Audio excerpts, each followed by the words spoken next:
সে মাইকের মাউথ নিয়ে বলছে যে শরীয়তের এবং কোরআন সুন্নাহর কোনো দৃষ্টান্ত নেই, যে 5 দিনের ফরানো, 3 দিনের ইসালে সওয়াব, 5 দিনের ইসালে সওয়াব, 40 করা, এগুলা নাকি কোরআন সুন্নাহয় নিষেধ, কোরআন সুন্নাহয় নাই।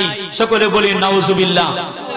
আমি বলবো সার্জিস ভাই, আপনাকে বিনত অনুরোধ করছি, আপনি যে বামপন্থী এবং বাতিলপন্থী লোকদের সঙ্গে উঠা বসা করছেন, এদিক থেকে সরে এসে একটু হকপন্থী, সুফিবাদী, ওলি আল্লাহ বিশ্বাসী উনাদের সাথে থেকে কিছু আলোচনা শুনুন, কোরআন সুন্নাহ বুঝুন, দেখবেন আপনি নিজেও 40 করা, 5 দিনের ফরানি, 5 দিনের খানা পিনা করা, দুয়ার ব্যবস্থা করার জন্য আপনি পাগল পারা হয়ে যাবেন। কথা বলুন ঠিক কিনা?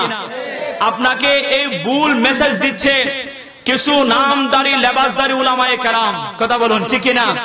আপনি আসুন সুফিবাদীর দিকে আসুন, আপনি উলামায়ে কেরামদের হক পন্থের দিকে আসুন, আউলিয়ায়ে কেরামদের দিকে আসুন, দেখবেন আসলে আপনি বুঝতে পারবেন 40 দিন কেন আমরা দুয়ার ব্যবস্থা করি, এই 5 দিনের দিনে কেন মুর্দার জন্য আমরা দুয়ার ব্যবস্থা করি। রাসূলুল্লাহ বলেন যে উম্মত শুনো, মুর্দাবাসীরা কবরের মধ্যে অসহায়, ওই কবর থেকে তাদের রূহটা জীবিতর দিকে তাকিয়ে থাকে, জীবিতরা কোন সময় ওই মুর্দাবাসীর জন্য আল্লাহর দরবারে মাগফিরাতের কামনা করেন, আল্লাহ পাক রব্বুল আলামিনের দরবারে জীবিতরা মৃত ব্যক্তির জন্য দোয়া করলে, মাগফিরাতের কামনা করলে ওই মৃত ব্যক্তিরা কবর থেকে খুশি হয় এবং তাদের জন্য কল্যাণ হয়। সকলে বলি সুবহানাল্লাহ, সুবহানাল্লাহ। তাহলে আমরা মৃত ব্যক্তির জন্য দোয়া চাই কি চাই না? তাদের জন্য আমরা আল্লাহর দরবারে দোয়া করা আমরা চাই কি চাই না? আমার প্রিয় মাহবুব নবী বলেন যে উম্মত শুনো, আল্লাহর মাহবুব নবী সাহাবায়ে কেরামদের মা বাবার খেদমত সম্পর্কে আলোচনা করেছেন, গুরুত্ব সহকারে কোরআন সুন্নাহর আলোচনা করেছেন। হযরত আবু উসাইদ রাদিয়াল্লাহু তাআলা আনহু দাঁড়িয়ে বললেন, ইয়া রাসূলুল্লাহ, আমার বাবা দুনিয়ায় নেই, আমার আম্মা দুনিয়ায় নেই, তাহলে বাহ্যিকভাবে আব্বা আম্মার খেদমত আমি কিভাবে করব? প্রিয় মাহবুব নবী বলেন, তারা কবরস্থ চলে গিয়েছেন, তারপরও তুমি সন্তানের কাছে তাদের কিছু হক রয়েছে, এই হকের মাঝে 1 নাম্বার হক হলো তোমার আব্বা আম্মার জন্য নেক আমল করো, আল্লাহর দরবারে তুমি দোয়া করো। সকলে বলি সুবহানাল্লাহ, সুবহানাল্লাহ। রাসূলুল্লাহ বলেন আসসালাতু আলাইহিমা ওয়াল ইস্তিগফারু লাহুমা। শুনুন, 1 নাম্বার তোমার আব্বা আম্মার জন্য দোয়া করা, 2 নাম্বার ওয়াল ইস্তিগফারু লাহুমা, তোমার আব্বা আম্মার জন্য আল্লাহর দরবারে মাগফিরাতের কামনা করা, 3 নাম্বার হলো তোমার আব্বার দুনিয়ার মাঝে সহপাঠী, দুনিয়ার মাঝে তোমার আব্বার বন্ধুরা, আব্বার সহপাঠীরা, গ্রামের মুরব্বি আইনে কেরাম, সমাজের মুরব্বি আইনে কেরাম, যারা তোমার আব্বার সঙ্গে দুনিয়াতে চলাফেরা করেছেন, তোমার আব্বা কবরে ওই বাবার বন্ধুদের সঙ্গে তুমি সন্তান সুন্দর ব্যবহার করো, তাদেরকে সম্মান জানাও, তাদেরকে উত্তম খাবারের ব্যবস্থা করো, তাদেরকে সদকাতুল জারিয়া খাবার খাওয়াও, তাহলে তোমার আব্বার রূহ ওই কবরের মধ্যে শান্তি পাবে। সকলে বলি সুবহানাল্লাহ, সুবহানাল্লাহ। রাসূলুল্লাহ বলে দিলেন 3টা হক, 1 নাম্বার তোমার আব্বার জন্য দোয়া করা, 3 নাম্বার আল্লাহর দরবারে মাগফিরাতের কামনা করা, 3 নাম্বার হলো ওই আব্বার বন্ধুদের সঙ্গে তুমি সন্তান উত্তম ব্যবহার করা। সকলে বলি সুবহানাল্লাহ, সুবহানাল্লাহ। তাহলে এই 3টি কাজ আমরা চাই কি চাই না?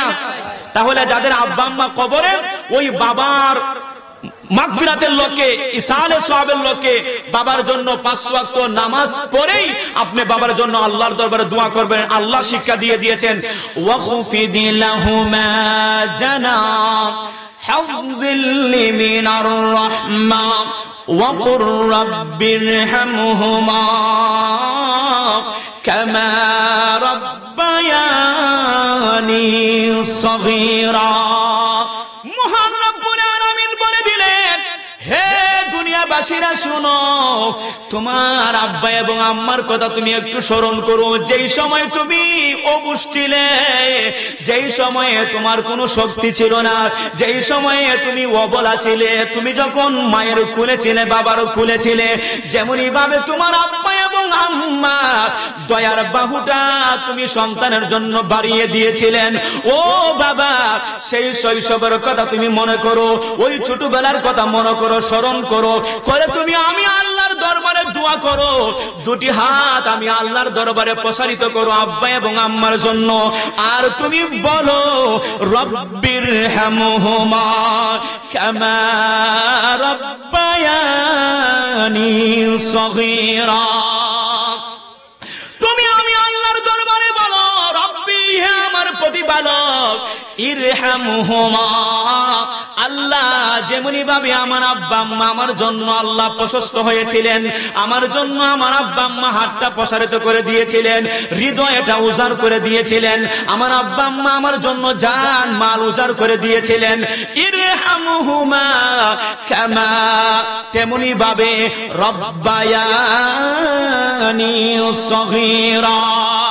ওগো আল্লাহ, যেমনি ভাবে আমার আব্বা আম্মা আমার জন্য শৈশবে আমার জন্য দয়াবান হয়েছিলেন, ইহসান করেছিলেন, এমনি ভাবে আল্লাহ আমার আব্বা আম্মাকে কবরের মাঝে আপনি ইহসান করিয়েন, দয়া করিয়েন। সকলে বলে সুবহানাল্লাহ।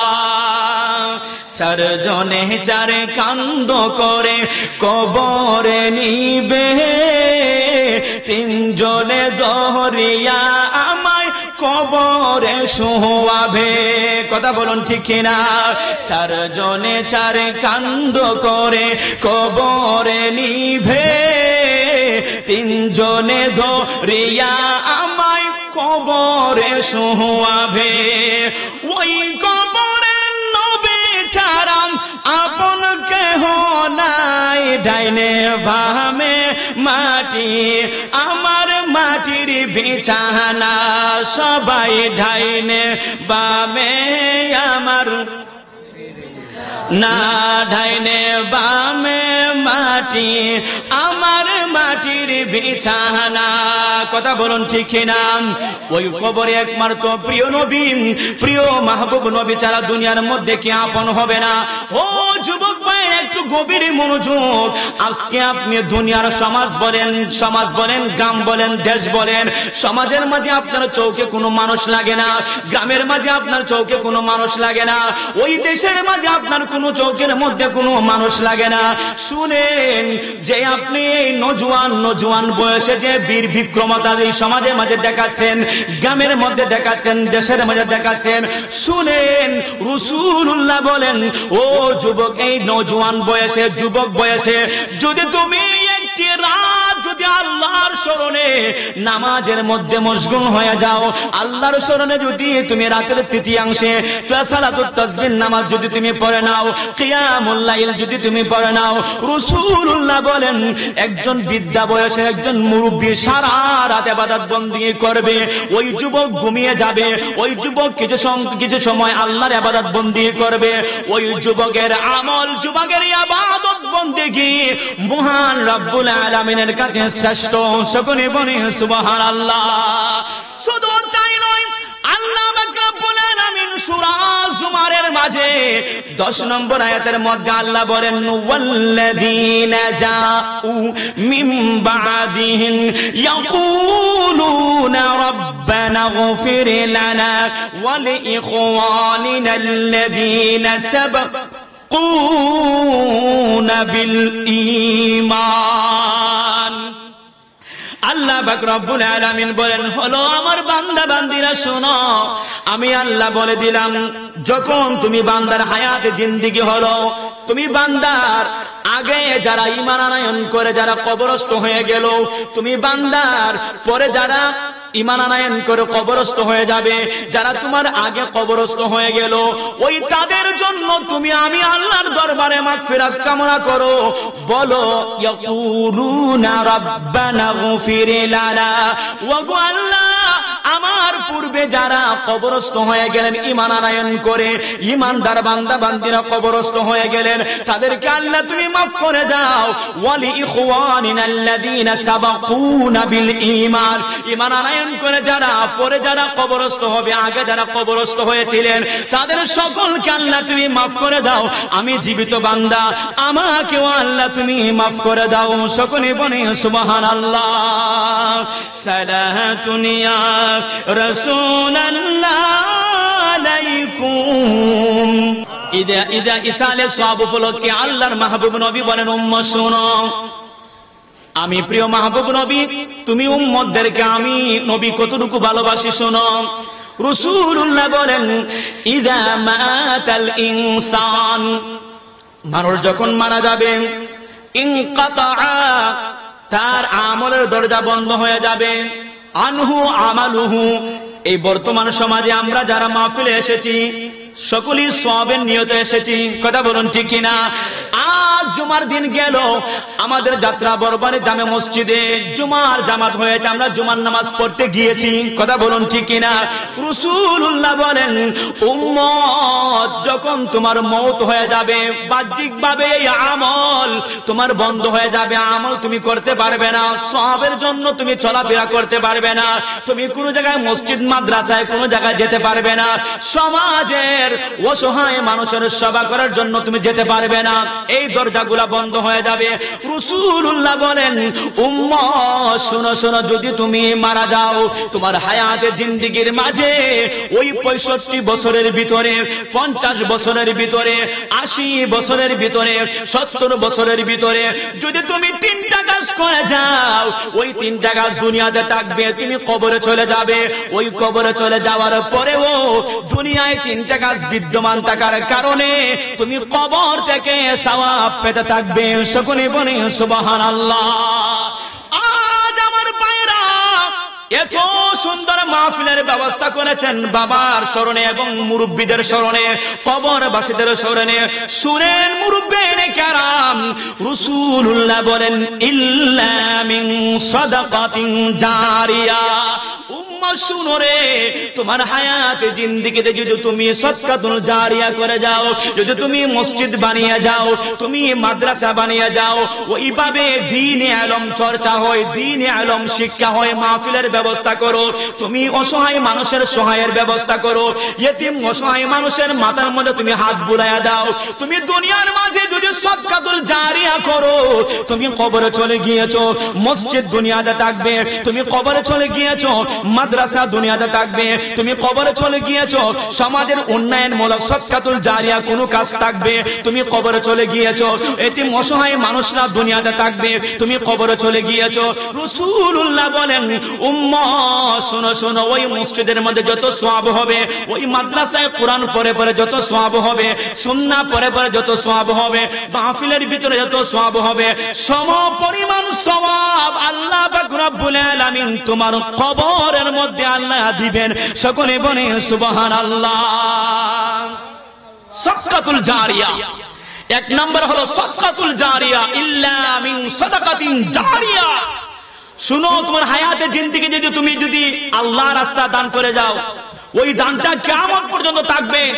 নবীর রাস্তায় মাদ্রাসা যদি তুমি দান করে যাও, এই দানটা কিয়ামত পর্যন্ত থাকবে, তুমি কবরে চলে যাবে, ওই জায়গায় যত সওয়াব অর্জন হবে আল্লাহর মাহবুব নবী বলেন, সেই সওয়াব আল্লাহ পাক রব্বুল আলামিন তোমার কবরে পৌঁছিয়ে দিবেন। সকলে বলে সুবহানাল্লাহ সুবহানাল্লাহ।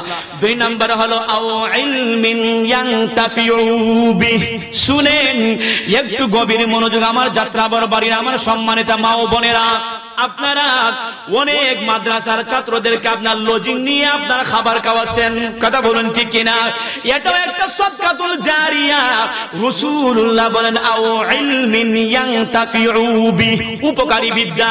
একজনে বিদ্যা অর্জন করবে, ইলম অর্জন করবে, ইলম অর্জন করার জন্য তুমি সহযোগিতা করলা, ইলম অর্জন করার জন্য তুমি সহযোগিতা করেছো, দ্বীন ইলম অর্জন করার জন্য সহযোগিতা করেছো, কোরআন শেখার জন্য তুমি সহযোগিতা করেছো, ইলম অর্জন করার জন্য তুমি সহযোগিতা করেছো।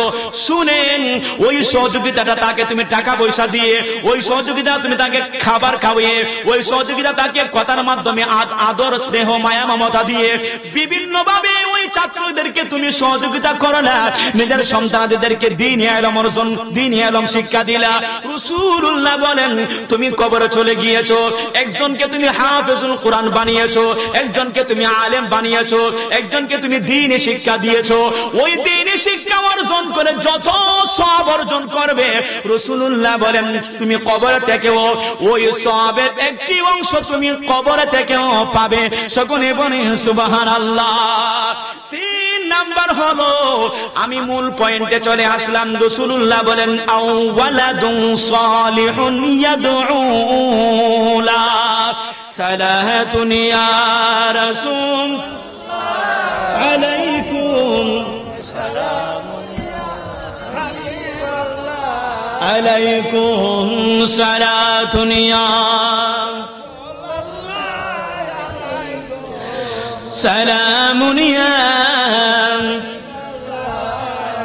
সম্মানিত হাজিরিন, একটু গভীর মনোযোগ। রাসূলুল্লাহ বলেন আও ওয়ালাদুন সালিহুন ইয়াদউ লা।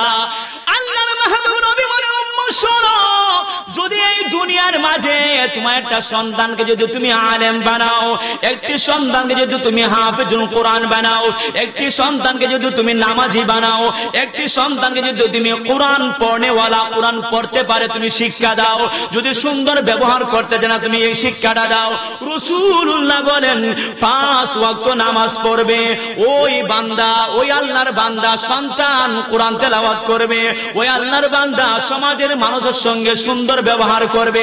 রাসূলুল্লাহ বলেন যখন ওই সন্তান, তুমি মা বাবার জন্য দোয়া করবে, তুমি মা বাবাকে স্মরণ করবে, তুমি মা বাবার জন্য আল্লাহর দরবারে মাগফিরাতের কামনা করবে, রাসূলুল্লাহ বলেন ওই সন্তানের দোয়া মহান রব্বুল আলামিনের কাছে ডাইরেক্ট কবুল হয়ে যায়। সকলে বলে সুবহানাল্লাহ।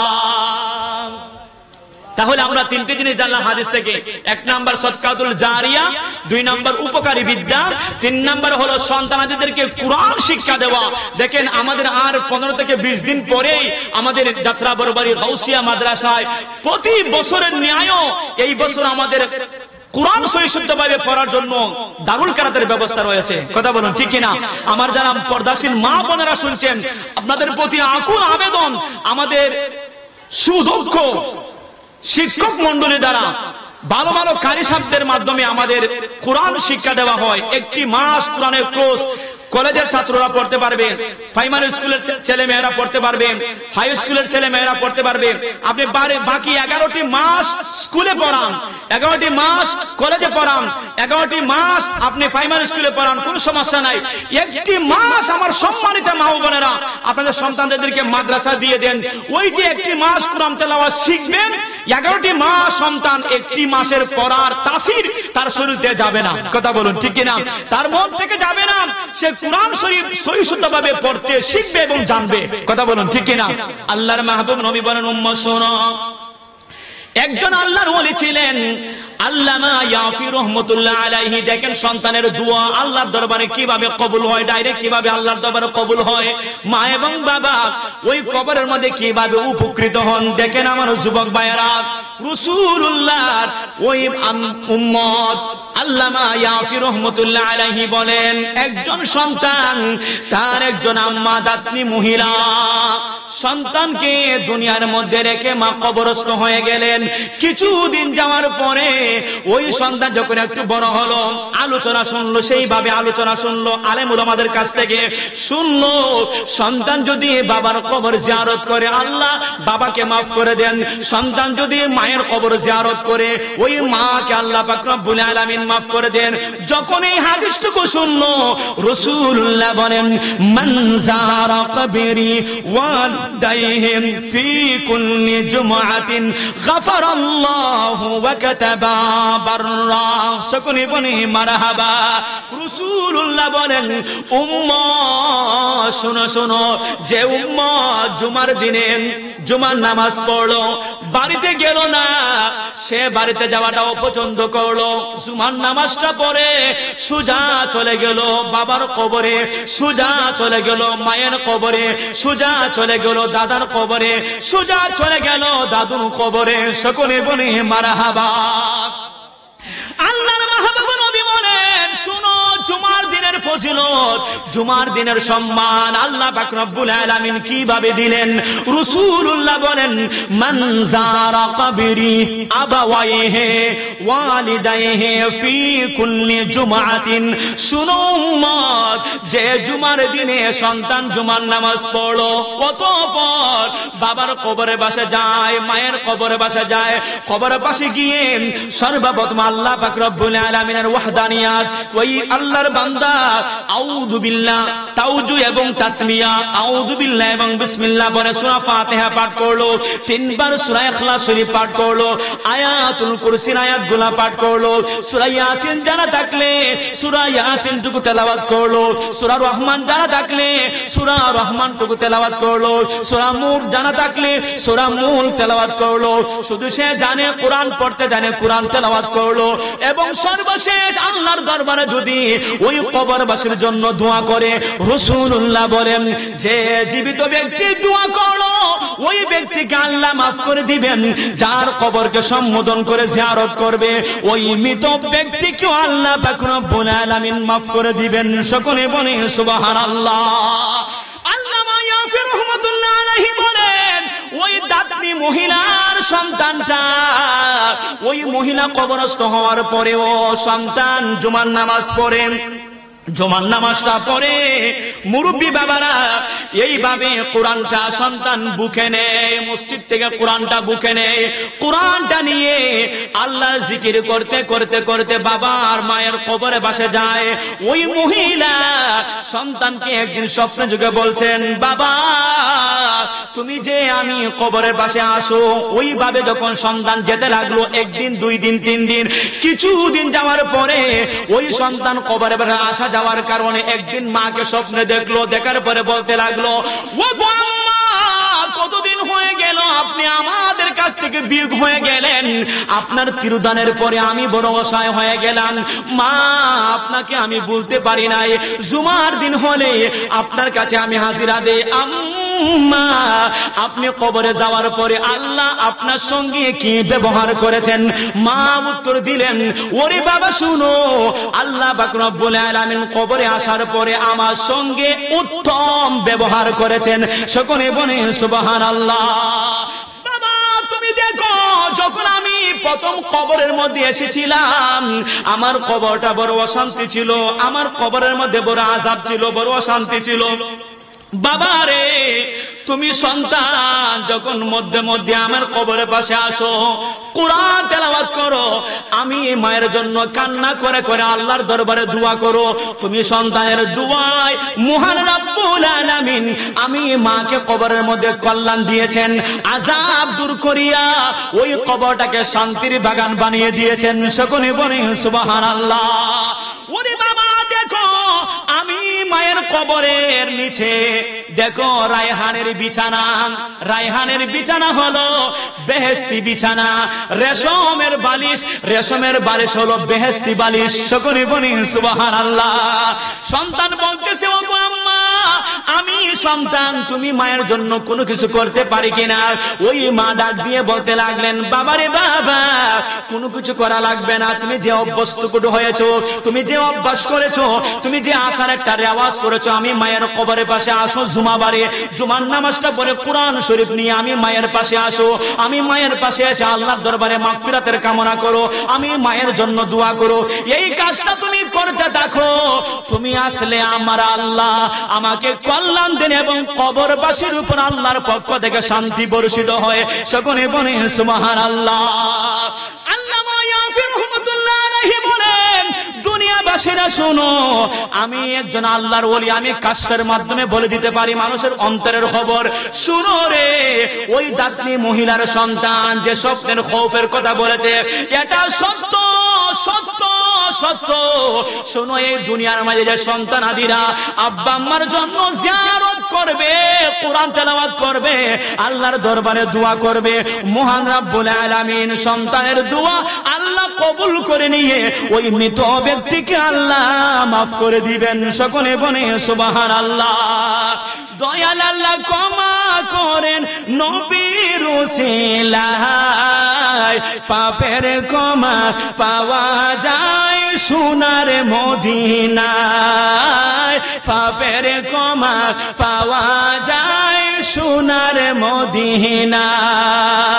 দয়াল আল্লাহ ক্ষমা করেন নবীর উসিলায়, পাপের ক্ষমা পাওয়া যায় সোনার মদিনায়, পাপের ক্ষমা পাওয়া যায় সোনার মদিনা। সকলে বলি মারহাবা। শুধু তাই নয় ভাইরা বাবারা, শুনেন ইসালে সোয়াব আমার প্রিয় মাহবুব নবীর সাহাবী হযরত সাদ ইবনে উবাইদা রাদিয়াল্লাহু তাআলা আনহু, সাদ ইবনে উবাইদ রাদিয়াল্লাহু তাআলা আনহু বলেন, উম্মাহ শুনো শুনো, আমার সাহাবী সাদ বরাক্রান্ত হৃদয়ে সে আবেগ বশত আমি প্রিয় নবীর দরবারে আসলো, মসজিদ নববীর মধ্যে আসলো, এসে বলতেছি, ইয়া রাসূলুল্লাহ, ইয়া হাবিবাল্লাহ, আমি ছিলাম সিরিয়া প্রদেশে, আমি ব্যবসা বাণিজ্যের জন্য গিয়েছিলাম, আমার পরিবারের মাঝে আমার আম্মা বিদ্যা, আমার আম্মা বৈশিষ্ট্য, আমার আম্মাকে আমি রেখে গিয়েছিলাম, শারীরিকভাবে কিছু অসুস্থ রেখে গিয়েছিলাম। 3 মাস পরে যখন আমি ব্যবসা বাণিজ্য লভ্যাংশ নিয়ে আমি বাড়িতে আসলাম, এসে দেখি আমার আম্মা দুনিয়াতে নাই। পরিবারের মানুষ, সমাজের মানুষ বলতে লাগলেন, অমুক তারিখে অমুক দিনে তোমার আম্মা কবরস্থ হয়েছেন, আমরা শরীয়ত মোতাবেক তোমার আম্মাকে আমরা কবরস্থ করেছি।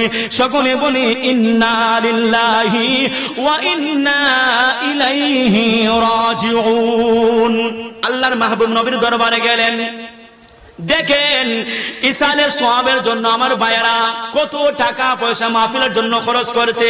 রাসূলুল্লাহ বলেন, উম্মাহ শোনো শোনো, যদি তুমি সেইভাবে আল্লাহর রাস্তায় দান করো, তোমার আব্বা আম্মা কবরের মধ্যে কল্যাণকামী হবে। আল্লাহর মাহবুব নবীর দরবারে এইভাবে মসজিদ নববীর মাঝে সাদ দাঁড়িয়ে বললেন, ইয়া রাসূলুল্লাহ, আমার মনটা আমার আম্মার জন্য বেকুলতার মধ্যে রয়েছে, আমার আম্মার জন্য আমার বড় কষ্ট হচ্ছে। ইয়া রাসূলুল্লাহ, আমার আম্মার জন্য আমি কোনো কিছু করতে পারি কিনা? ইয়া রাসূলুল্লাহ, আমার আম্মার জন্য আমার অনেক দ্বন্দ্বলত রয়েছে, কিছু সম্পদ নিয়ে আমার আম্মার জন্য দান করি। আমার আম্মার জন্য যদি আল্লাহর রাস্তে কিছু সম্পদ দান করি, তাহলে আমার আম্মা কবরের মধ্যে উপকৃত হবেন কিনা? সকলে বলে সুবহানাল্লাহ।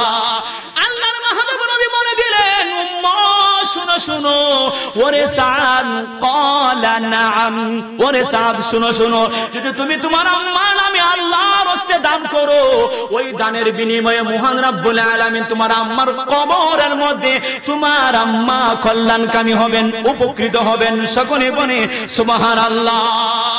ওই সাদ দাঁড়িয়ে বলতে লাগলেন, ইয়া রাসূলুল্লাহ, আমার ওই মক্কা নগরের মাঝে অনেকটা খেজুরের বাগান রয়েছে, ওই খেজুরের বাগান, এই খেজুরের বাগান, এই খেজুরের বাগান, এত এত উট দুম্বা রয়েছে, অনেক সম্পদ আমার রয়েছে। আমার সম্পদের মাঝে একটা সম্পদের একটা বাগানের নাম হলো মিখরাফ নামক বাগান।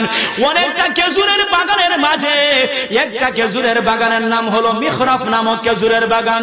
ইয়া রাসূলুল্লাহ, ওয়াল্লাহি নাফসি, ওয়াল্লাহি নাফসি, যার হাতে আমার প্রাণ, আল্লাহর কসম করে বলি, ইয়া রাসূলুল্লাহ, আপনাকে সাক্ষী রেখে বলি, আমার মিখরাফ নামক খেজুরের বাগানটি আমার আম্মার জন্য ইসলামের ছায়া তলে আপনার কাছে আমি দান করে দিলাম। সকলে বলে সুবহানাল্লাহ, আর উচ্চারণ বলে সুবহানাল্লাহ। তাহলে আল্লাহর মাহবুব নবী বলেন, সাদ শুনো, ওই আমার উসমান, আমার উসমান 10,000 দিরহাম টাকা দিয়ে একটি খেজুরের গাছ কিনে আল্লাহর রাস্তায় দান করেছিল। কেন জানো? আমার সাহাবায়ে কেরামদের একটা দৃষ্টান্ত দেখেছিল, একটা দৃশ্য দেখেছিল। দৃশ্যটা হলো এটা, যে একজন সাহাবী একটি খেজুর ছিঁড়ে ছিঁড়ে এই সাহাবীকে দিলেন, আরেকজন সাহাবীকে দিলেন, আরেকজনকে দিলেন, আরেকজনকে দিলেন, এইভাবে দিতে লাগলেন। শেষ পর্যায়ে খেজুরের বিচিটি ছাড়া আর কিছু রইল না। ওই সাহাবী খেজুরের বিচি দিয়ে মুখে দিলেন। সকলে বলে সুবহানাল্লাহ, সুবহানাল্লাহ। উসমান জিন নুরাইন দেখে একটি খেজুরের এই দৃশ্যটা দেখে এবং সাহাবায়ে কেরামদের খিদা এবং তাদের এই খানাপিনার অভাব দেখে উনি বললেন যে আল্লাহর মাহবুব নবীর দরবারে কি করা যায়, আমার তো অনেক ব্যবসা বাণিজ্য রয়েছে। উনি গেলেন মালিকের কাছে, গিয়ে বলেন এই গাছটার দাম কত? 4000, 5000, 6000, 7000, 9000, 10,000 দিরহাম টাকা দিয়ে ক্রয় করে প্রিয় নবীর দরবারে এসে বলেন, ইয়া রাসূলুল্লাহ, আমার বন্ধুরা, আমার সহপাঠী ভাইয়েরা, আমার আপনার সাহাবায়ে কেরাম, আমার ভাইয়েরা, সকলের জন্য ইসলামের ছায়াতলে এই খেজুর গাছ বাণিজ্য করতেন। আল্লাহর মাহবুব নবীর সেই মসজিদে নববী জরাজীর্ণ অবস্থায় ছিল, উপরে ছিল খেজুরের ডাল ছড়া, চতুর্দিকে ছিল পাথর এবং মধ্যখানে ছিল একটি খেজুরের গাছ। সকলে বলি সুবহানাল্লাহ, সুবহানাল্লাহ। একটি গাছ ছিল। আল্লাহর মাহবুব নবী ইসলামের প্রথম সময়ে এই জরাজীর্ণ অবস্থায় এই মসজিদে নামাজ পড়েছেন সাহাবায়ে কেরামদেরকে নিয়ে। এবং রাতের বেলা যখন ওই মসজিদে আলো জ্বালানো হতো, তখন সেই সময়ে তেলের বাতি আমরা সকলেই দেখেছি, ল্যাম্পটন দেখেছি, ল্যাম্প দেখেছি আমরা, তেলের বাতি জ্বালানো হতো। নিমে নিমে আলো দিয়ে আল্লাহ নবী এবং সাহাবায়ে কেরামরা নামাজ পড়তেন। কিতাবের মধ্যে আসছে এই দৃশ্যটা যখন তামিম দারি রাদিয়াল্লাহু তাআলা আনহু দেখলেন যে অল্প আলোতে মসজিদটা আলোকিত হয় না, সাহাবায়ে কেরাম নামাজ পড়ছেন, উনি বলছেন যে আমি দামেস্কে ব্যবসা করব। 3 মাস ব্যবসা করে লাভ্যাংশ টাকা দিয়ে 80 দিরহাম, সকলে বলি কত দিরহাম? 80 দিরহাম টাকা দিয়ে একটি জলর বাতি আনলেন। আনার পরে এটা আবু বকর সিদ্দিক রাদিয়াল্লাহু তাআলা আনহু ওই জলর বাতিটা আনার পরে ওই মসজিদ নববীর মধ্যখানে ফিলারের মধ্যে ফিট করে দিলেন। সকলে বলি সুবহানাল্লাহ।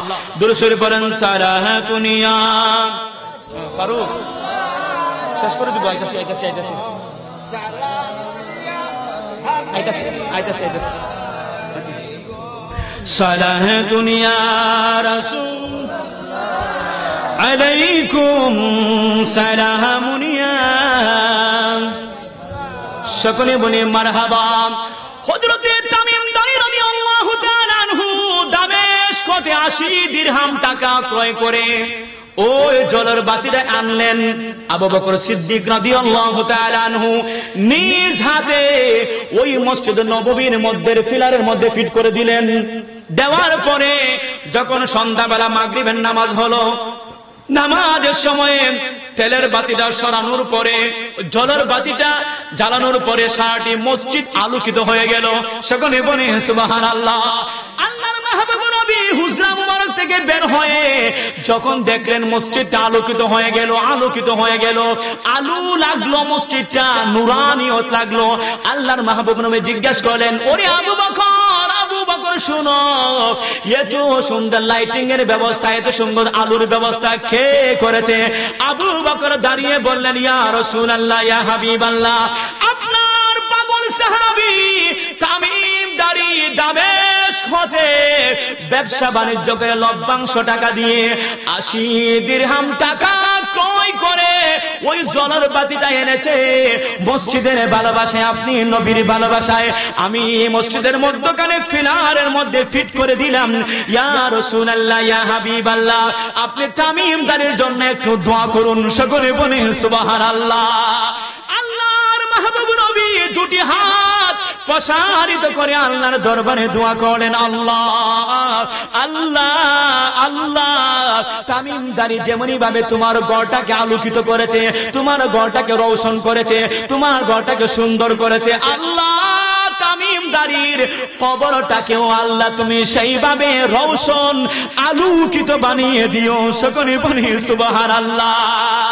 ওই সাহাবী ওই দোয়াটা শোনার পরে তামিম দারি ফুফাইয়া কাঁদতে লাগলেন, আনন্দে কাঁদতে লাগলেন। জিজ্ঞাসা করা হলো, ওরে তামিম দারি তুমি কাঁদছো কেন?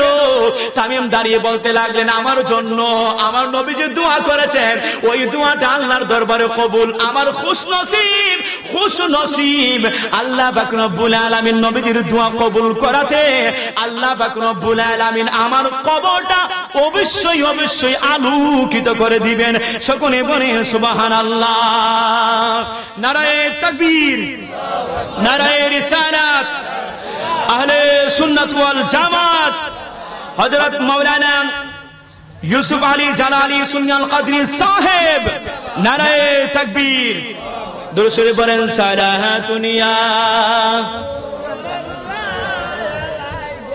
সালামুনিয়া, সকলে বলি মারহাবা। তাহলে আমরা ইসালে সোয়াবের দরকার আছে কি নাই? আব্বা আম্মার জন্য আমরা দান করতে চাই কি চাই না?